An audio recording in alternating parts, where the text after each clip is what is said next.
អាយដាមអភិសន្តែបណ្ឌិតសសុខាលើកទឹកចិត្តដល់លោកគ្រូអ្នកគ្រូបន្តយកចិត្តទុកដាក់អប់រំកុមារតូចៗឲ្យស្រឡាញ់ការសិក្សាដើម្បីកសាងមូលដ្ឋានគ្រឹះសម្រាប់អនាគតក្នុងពិធីសម្ពោធដោយប្រើប្រាស់អគារមត្តេយសិក្សាចំនួន1ខ្នងមាន4បន្ទប់និងសមិទ្ធផលនានានៅសាលាបឋមសិក្សាហ៊ុនសែនឈើកាច់និងខ្លោងទ្វារវត្តព្រះវិហារគូស្ថិតនៅភូមិរងដំរីឃុំជើងភ្នំស្រុកបាភ្នំខេត្តព្រៃវែងនាថ្ងៃទី3ខែមិថុនាឆ្នាំ2026អាយដាមអភិសន្តែបណ្ឌិតសសុខាឧបនាយករដ្ឋមន្ត្រីក្រសួងមហាផ្ទៃនិងជាប្រធានក្រុមការងាររាជរដ្ឋាភិបាលចុះមូលដ្ឋានខេត្តព្រៃវែងបានលើកទឹកចិត្តលោកគ្រូអ្នកគ្រូនិងគណៈគ្រប់គ្រងសាលាទាំងអស់ត្រូវបន្តបំផុសស្មារតីអប់រំកុមារពីវ័យក្មេងឲ្យយល់ដឹងពីតម្លៃនៃការសិក្សាព្រោះកុមារប្រៀបបីដូចជាក្រដាសសមួយសន្លឹកដែលងាយនឹងទទួលយកការបណ្ដុះបណ្ដាលនិងការអប់រំភ្ជាប់នឹងការលើកឡើងអំពីសារៈសំខាន់នៃការចូលរួមរបស់អាណាព្យាបាលឲ្យបានសកម្មខ្លាំងក្លាដើម្បីបង្កលក្ខណៈគាំទ្រដល់ការអប់រំកុមារតូចជាកូនចៅរបស់ខ្លួនអាយដាមអភិសន្តែបណ្ឌិតបានមានប្រសាសន៍ទៀតថាការតម្រង់ទិសនិងការផ្ដល់ចំណេះដឹងជាមូលដ្ឋានគ្រឹះល្អៗចាប់ពីវ័យតូចគឺជារឿងចាំបាច់បំផុតដើម្បីពត់លម្អអត្តចរិតបណ្ដុះសីលធម៌និងត្រៀមលក្ខណៈសម្បត្តិឲ្យពួកគេក្លាយជាធនធានមនុស្សដ៏មានតម្លៃសម្រាប់គ្រួសារនិងសង្គមជាតិនៅពេលអនាគតក្នុងឱកាសនោះដែរអាយដាមអភិសន្តែបណ្ឌិតឧបនាយករដ្ឋមន្ត្រីបានគូបញ្ជាក់ថាការសម្ពោធដាក់ឲ្យប្រើប្រាស់នៅអគារមត្តេយសិក្សានិងសមិទ្ធផលនានានាពេលនេះពិតជាមានសារៈសំខាន់បំផុតសម្រាប់ប្រជាពលរដ្ឋក្នុងមូលដ្ឋានទាំងមូលអាយដាមបានបន្ថែមថាសមិទ្ធផលទាំងនេះមិនត្រឹមតែជាការចូលរួមចំណែកយ៉ាងសកម្មជាមួយរាជរដ្ឋាភិបាលក្នុងវិស័យអប់រំដែលជាអាណាចក្រក្នុងការកសាងធនធានមនុស្សសម្រាប់អនាគតប៉ុណ្ណោះទេប៉ុន្តែថែមទាំងជាទីកន្លែងសម្រាប់បណ្ដុះស្មារតីសីលធម៌និងគុណធម៌ដល់កុមារដែលជាការឆ្លុះបញ្ចាំងពីការថែរក្សានិងលើកកម្ពស់វិស័យពុទ្ធចក្រឲ្យមានភាពរុងរឿង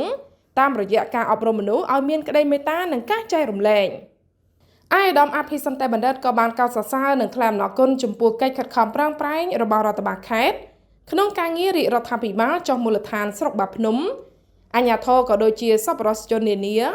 ដែលបានរួមគ្នាបង្កើតសមិទ្ធផលទាំងអស់នេះឡើងដើម្បីឆ្លើយតបទៅនឹងតម្រូវការជាក់ស្ដែង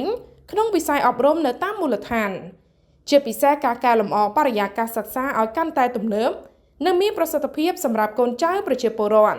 ក្នុងនាមប្រធានក្រុមការងាររាជរដ្ឋាភិបាលចុះមូលដ្ឋានខេត្តព្រៃវែងអាយដាមអភិសន្តែបណ្ឌិតក៏បានផ្ដល់អនុសាសន៍ផ្ដាំផ្ញើដល់គណៈគ្រប់គ្រងសាលាលោកគ្រូអ្នកគ្រូមាតាបិតានិងអាណាព្យាបាលសិស្សទាំងអស់ត្រូវបន្តសហការគ្នាយ៉ាងជិតស្និទ្ធដើម្បីតាមដានការសិក្សានិងការរស់នៅរបស់កុមារឲ្យបានជាប់លាប់និងបានលើកទឹកចិត្តឲ្យបង្កើនការយកចិត្តទុកដាក់លើសុខភាពអនាម័យនិងសីលធម៌នៃការរស់នៅរបស់សិស្សានុសិស្សដោយត្រូវចាត់ទុកថាសាលារៀនគឺជាផ្ទះទី2ដែលជាកន្លែងបណ្ដុះបណ្ដាលធនធានមនុស្សឲ្យមានទាំងចំណេះដឹងចំណេះធ្វើនិងគុណធម៌ដ៏ប្រពៃអាយដាមអភិសន្តែបណ្ឌិតឧបនាយករដ្ឋមន្ត្រីក៏បានណែនាំដល់គណៈគ្រប់គ្រងសាលាលោកគ្រូអ្នកគ្រូក៏ដូចជាសិស្សានុសិស្សទាំងអស់ត្រូវរួមគ្នាថែរក្សាសមិទ្ធផលទាំងនេះឲ្យបានគង់វង្សយូរអង្វែងដើម្បីទុកជាមូលដ្ឋានគ្រឹះសម្រាប់ការសិក្សារបស់កូនចៅជំនាន់ក្រោយៗទៀតឲ្យទទួលបាននូវការអប់រំប្រកបដោយគុណភាពនិងបរិយាកាសសិក្សាដ៏ល្អប្រសើរគួរបញ្ជាក់ថាអគារមត្តេយសិក្សាថ្មីចំនួន1ខ្នងព្រមទាំងសមិទ្ធផលនានានៅសាលាបឋមសិក្សាហ៊ុនសែនឈើកាច់ដែលត្រូវបានសម្ពោធដាក់ឲ្យប្រើប្រាស់នាពេលនេះបានចាប់ផ្ដើមបើកការដ្ឋានសាងសង់កាលពីថ្ងៃទី12ខែវិច្ឆិកាឆ្នាំ2025ដែលបានចំណាយថវិកាសរុបចំនួន$88,757 ទន្ទឹមនឹងនេះក៏មានសមិទ្ធផលបន្ថែមទៀតរួមមានការកែលម្អនិងជីកស្ដារស្រះទឹកការសាងសង់ខ្លោងទ្វារសាលាបឋមសិក្សាហ៊ុនសែនឈើកាច់ខ្លោងទ្វារវត្តព្រះវិហារគូនិងការបំពាក់បន្ទប់កុំព្យូទ័រព្រមទាំងកុំព្យូទ័រចំនួន25គ្រឿងសរុបថវិកាសម្រាប់ការសាងសង់និងការបំពាក់ឧបករណ៍នានាដែលដាក់សម្ពោធនាឱកាសនេះមានចំនួន$142,403 សហរដ្ឋអាមេរិក